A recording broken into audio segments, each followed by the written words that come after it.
Hello friends, let us begin the daily current affairs through MCQs for February 23 and 24, 2020.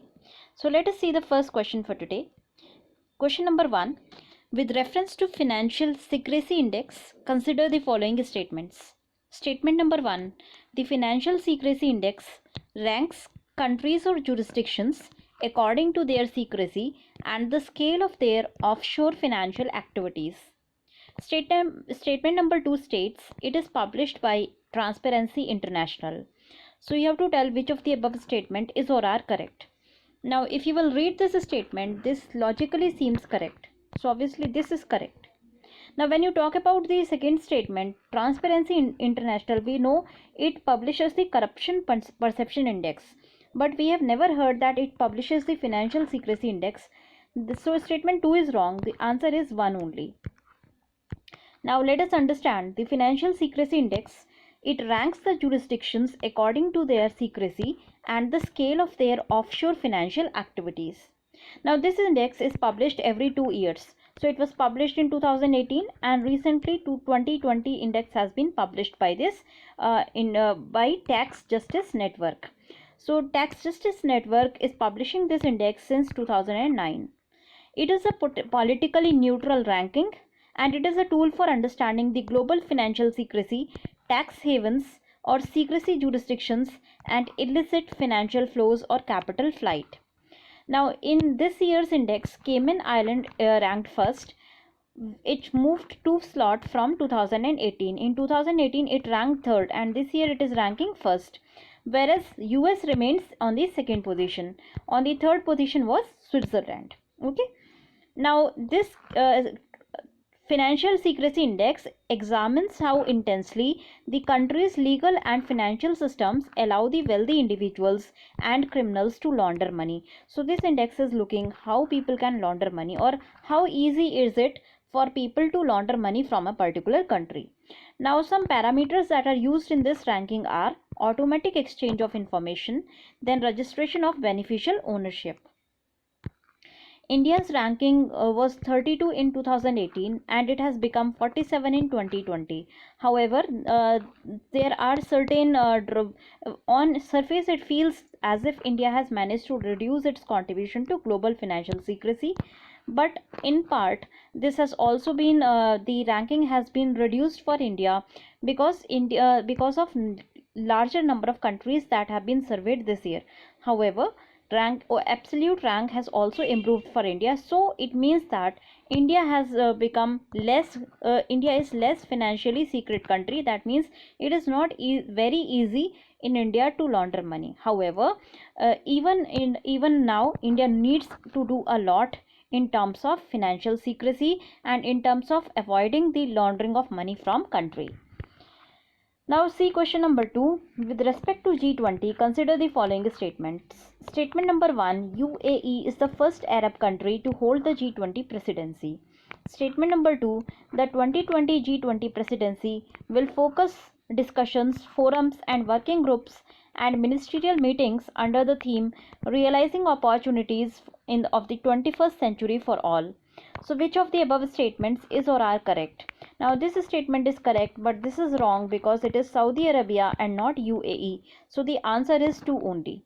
Now let us understand. See, this is the logo of G20 this year and this is the theme Realizing Opportunities of the 21st Century for All.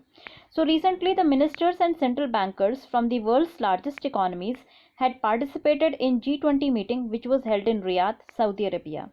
It was presided by Saudi Arabia, and Saudi Arabia is the first Arab nation to hold the G20 presidency.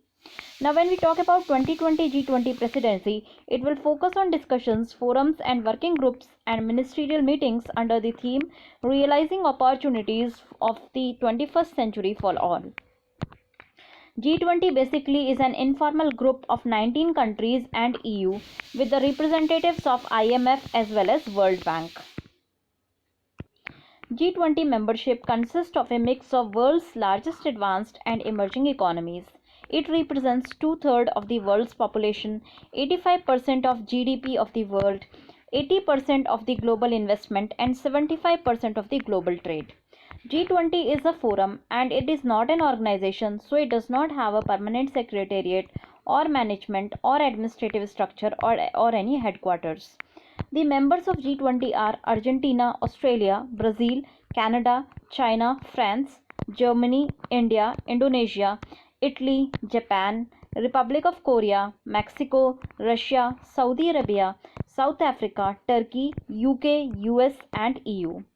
Now, one nation holds a chair every year and is known as G20 presidency. Argentina chaired in G20 summit in 2018, whereas Japan has chaired it in 2019. Now, some key highlights of this meeting was in the scenario of global economy, the global growth rate remains slow and there were downside risks due to geopolitical and remaining trade tensions and policy uncertainty. Though the economic growth is expected to increase in 2020 and 21 due to loose monetary policy and easing of trade tensions. So your homework for today will be you will revise what is loose monetary policy. One thing is this. Second thing, you have to learn about the V-shaped rapid recovery curve. See, when we are talking about the recovery curves, there can be this is one V-shaped recovery curve you can see here, and there can be an L-shaped recovery curve. Now, what L-shaped recovery curve means? The recovery will take a lot of time, whereas in V-shaped recovery curve, the recovery of the growth happens very quickly. Okay, so IMF is saying that there will be a V-shaped rapid recovery for the global economy, but it also warns about uncertainty due to the spread of coronavirus or COVID 2019. IMF also warned about other risks including the rising debt levels in some countries as well as climate change. Then demand for global taxation system. The G20 discussed ways to achieve consensus on global taxation system for the digital era by end of 2020. It also aims to allow tax digital companies where they do business rather than where they are registered for the tax purpose. So this is basically talking about Google, then Facebook. All these countries, they should be taxed in those countries where they are doing business and not in the country where they are registered. Now, India has also demanded closer collaboration between international revenue agencies to investigate tax affairs of offenders who cross borders for escaping tax investigation. Now let us see question number 3. With which of the following tiger reserves or sanctuaries are not correctly matched with their states? Statement 1 is Nameri Tiger Reserve, Arunachal Pradesh; Malai Mahadeshwar Wildlife Sanctuary, Karnataka; Paki Tiger Reserve, Assam. So options are 1 only, 2, 1 and 3 only, 2 only, and all of the above. So here it is asking not correct. Now Nameri is in Assam and Paki is in Arunachal Pradesh. That is why 1 and 3 are wrong. So the answer should be 1 and 3 only. Now why all these tiger reserves and sanctuaries had been in news recently? Why they were in news? Now the government of Arunachal Pradesh is planning to build a 692.7 kilometer highway through the 862 square kilometer Paki Tiger Reserve or PTR in the East Kameng district of Arunachal Pradesh. Now named the East-West Industrial Corridor, the highway aims to connect Arunachal Pradesh with Assam. However, project is making no mention of the compensation for people that are likely to be displaced. It has also been argued that this projected corridor, will also be a threat to the adjoining Nameri Tiger Reserve in Assam.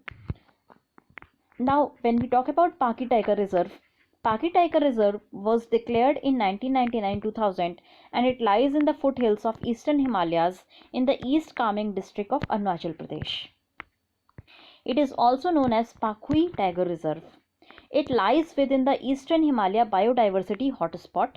It is a home to over 2000 species of plants, 300 species of birds, 40 species of mammals, 30 species of amphibians, and 36 species of reptiles. Many species of flora and fauna are also globally threatened reside in the PTR, that is Paki or Pakhui Tiger Reserve. It is also known for its amazing sightings of 4 resident hornbill species. So there are 3 species that are endemic to the eastern Himalayas itself, and great hornbill is also found in other states of India.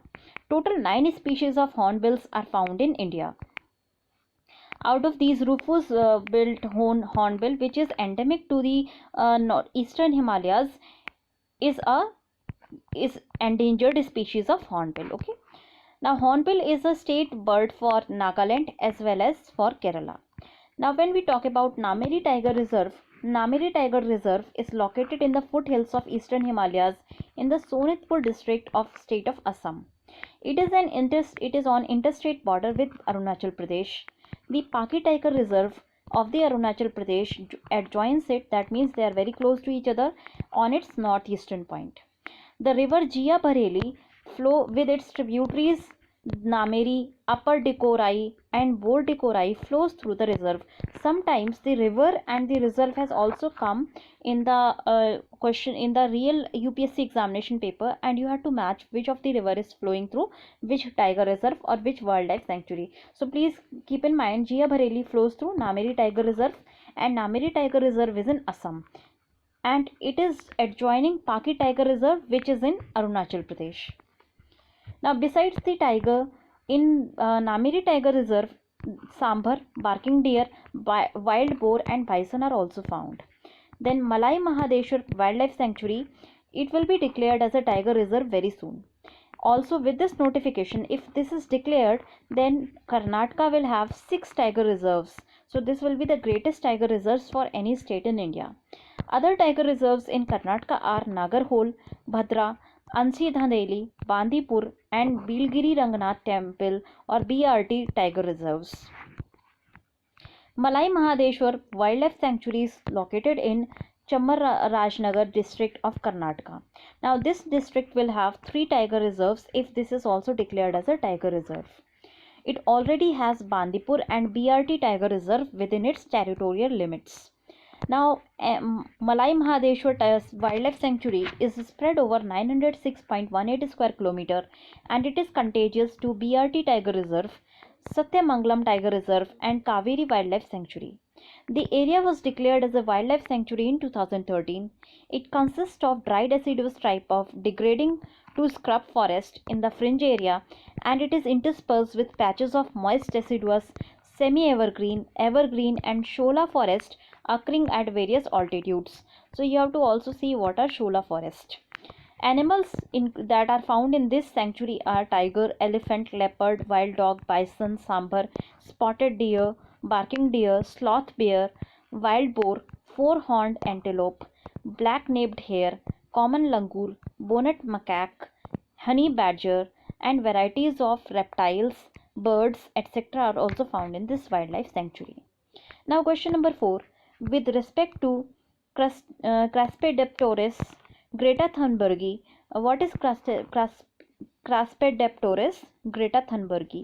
A species of subterranean fish discovered in Meghalayas, a species of virus that affects amoeba, a species of handfish discovered from Tasmania, and a new species of snail. So if you have been following the news, or even if you have been following my channel regularly, you must be knowing that this species is not yet named. The name of this virus is Yara virus, and the handfish again is not named Greta Thunbergi. So the answer will be, it is a new species of snail. Now see, a new species of snail has been discovered from the island of Brunei. So Brunei is here, you can see it is closer to Malaysia and Indonesia, and Bandar Seri Begawan is the capital of Brunei. Now this snail is a land snail. The new species resides in the tropical rainforest, and it is sensitive to drought and extreme temperatures. Hence, these extreme temperatures and drought have become very common due to climate change. Thus, as a honor to Swedish climate change activist Greta Thunberg, who has been making efforts to raise awareness about the climate change, the new snail species was named as Craspedopterus Greta Thunbergi.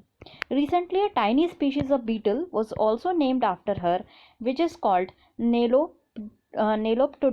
greti, and in 2018, a new species of beetle was named after actor Leonardo DiCaprio. Now, let us see question number 5.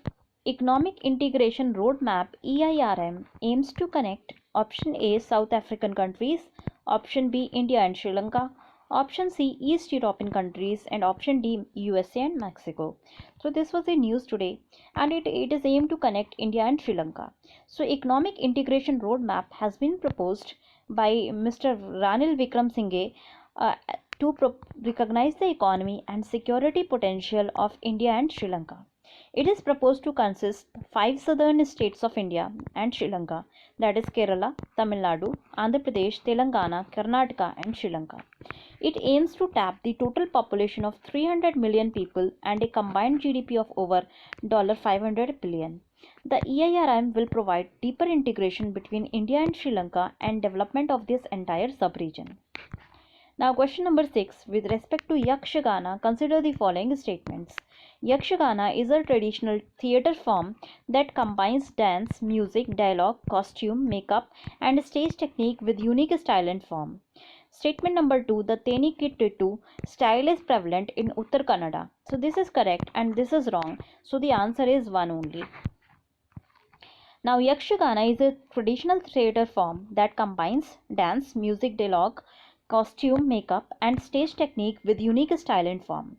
The name Yakshagana literally means song of Yaksh or natural spirits.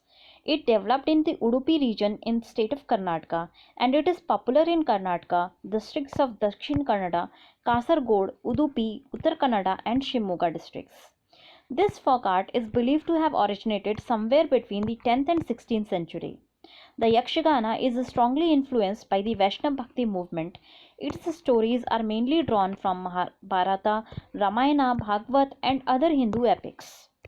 Now, a typical Yakshagana performance consists of background music played by a group of musicians who are known as Himmela, a dance and a dialogue group known as the Mummela, who together enact the poetic epics on stage. Yakshagana is traditionally presented from dusk to dawn, that is from morning to evening. There are two variants of Yakshagana, the Tenikittu style, which is prevalent in Dakshin Kannada region. Tenikittu is noted for its incredible dance steps, its high-flying dance moves, and extravagant Rakshas or demons. The Bandagutittu style is prevalent in Uttar Kannada district and places more emphasis on facial expressions, dialogues, which is also called Matugarike, and dance appropriate for character depicted in the episode. So that is all in news today. Thank you so much. If you like the video, please click the subscribe button and press the notification bell. Please share the video and spread the word. Thanks a lot.